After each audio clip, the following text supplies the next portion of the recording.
One high, one holy holiday on the first day of the year. Little Maddie grows to the church to go some holy words to hear. When in come old Lord Arnold's wife, and she looked at him and said, "Come here often? What's your sign?" And off they went to bed. In the interest of going to sleep sometime before Thursday, I will omit some of the more disposable parts of the song, like the section where they take their clothes off, all 47 verses of it.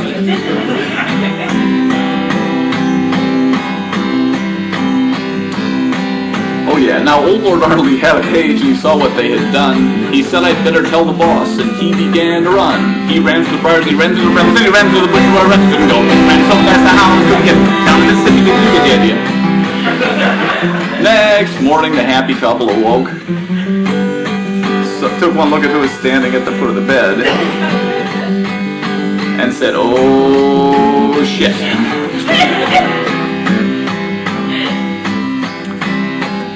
Well, the first row is far enough back, so I don't think I have to warn any of you about moving out of the way. This next verse is done in Braid Scots dialect, and it tends to be a little bit, what's the word? Juicy, yes, that's it. Rise up now, Maddie grows, quick clothes on quick as you can. Let it be said in the North Scotland, that's naked man. And ye shall have a better style than I shall have the worst. And I shall strike the second blow, but ye shall strike the first. Stupid Scottish twit. Again, in the interest of brevity, I will omit the section where Maddie, for perfectly obvious reasons, takes his own sweet time about putting his clothes back on again.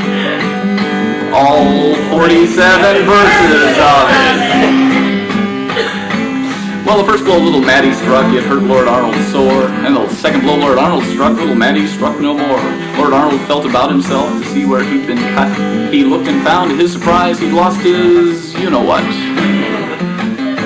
And he said,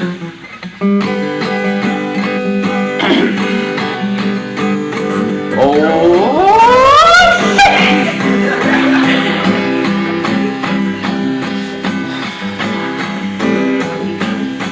you try to sing tasteful material in front of this.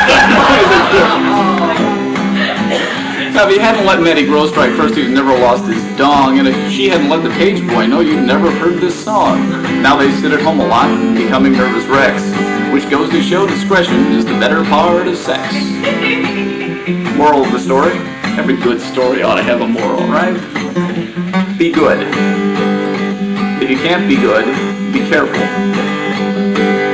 And if you can't be careful, try to keep it down to 5 or 6 verses, huh?